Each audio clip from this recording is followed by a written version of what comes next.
I'm selling every single Airbnb in my portfolio, and here's why you should consider doing the exact same thing. Look, my name is Bill Faith. I've been an investor in short-term rentals since 2015. That's almost a decade, and I sell everything.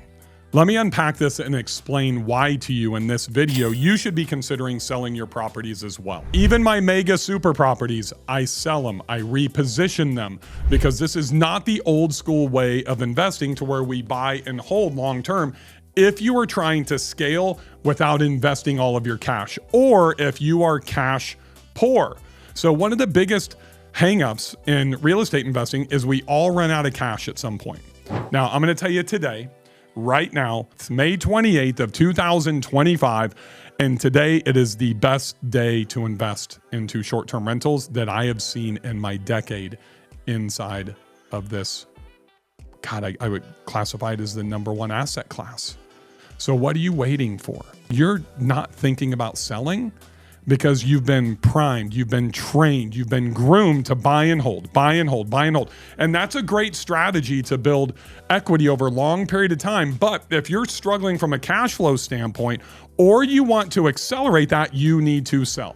So back to the title. This is not a clickbait by any means, right? So I literally just sold my whitefish property called Aspen Ridge. We named it Whitefish Retreat.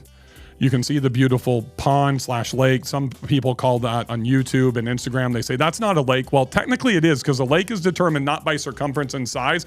It's literally determined by the depth. And that little thing, which is just under an acre, does qualify as a lake. So get off my horse. I could not get this permitted for short-term rentals or to do events, because you see the main house and then you see the guest house. They were tied together on one septic. And because of the COSA regulations about how far away you have to be from a body of water, which is that pond, and then you see the creek running up through the property, I could not drop in a standalone septic.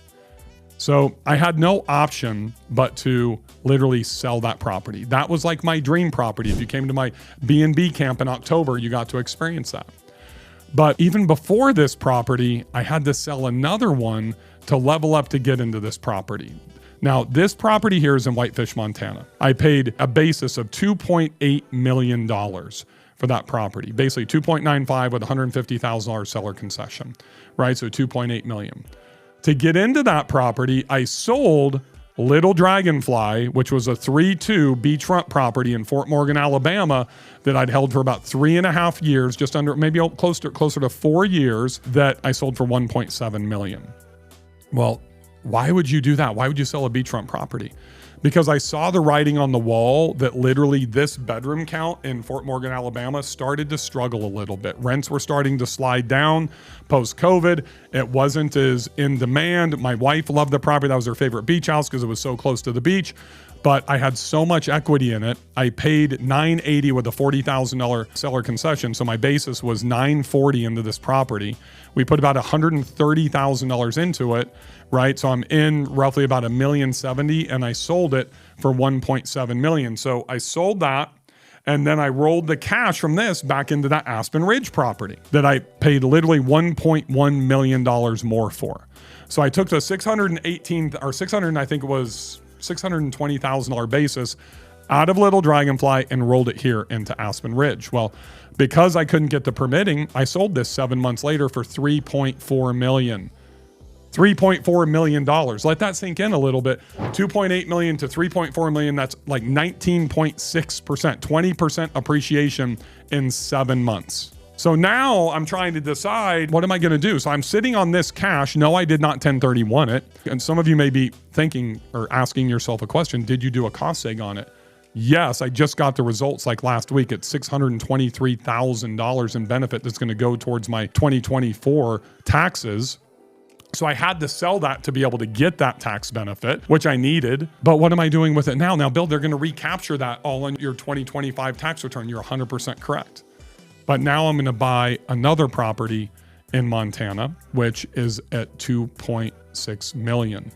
But to do that, because I want to save the cash off of Aspen Ridge, I'm going to sell one more property. And that is one of my lake properties. This is a property that I paid $799 for in 2021, renovated it into early 2022, And now I have it on the market, literally listed today. And I just told Chris I'm selling this for $1.49 million, full price, all cash offer, close in 30 days. So I'm going to take this cash and actually 1031 it into the new Montana property that I'm going to purchase at $2.65 million, right? So I'm deferring the taxes because I did 1031 into this property. So I'm going to 1031 this sale into purchase that Montana property at 100% accelerated depreciation. I've already talked to my guy, John Howard at CSSI, Cost Segregation Services Incorporated. He's the best in the business. Literally DM me. One, hit the follow button first, and then two, DM me, and I'll actually send you his contact information if you want the best cost seg guy in the industry. But there won't be any recapture on this property because of the fact that I'm 1031ing it. That $600,000 in cost seg benefit, I'm looking at getting between $700,000 to $800,000 cost seg benefit in the new Montana property. So that is going to offset all of the gain off literally the $700,000 in cash that I'm sitting on right now out of selling Aspen Ridge. So those of you at home, I want you to understand, I bought this property for 2.8, sold it for 3.4. I do have a gain on that in 7 months, and I'm keeping all of that cash. Now, I sold the Little Dragonfly property in the beach to buy Aspen Ridge. This cost seg offsets a small amount of recapture on Little Dragonfly. And then I've got a basis on this to where I'm going to have to get 100% recaptured on the $600,000 on my cost seg benefit here. By buying that next Montana property, since I'm 1031ing out of my lake property, I literally am not going to have any basis. There won't be any recapture on that property, and I will be able to keep all of the cash from this transaction. This will be the new property. Just went under contract on it.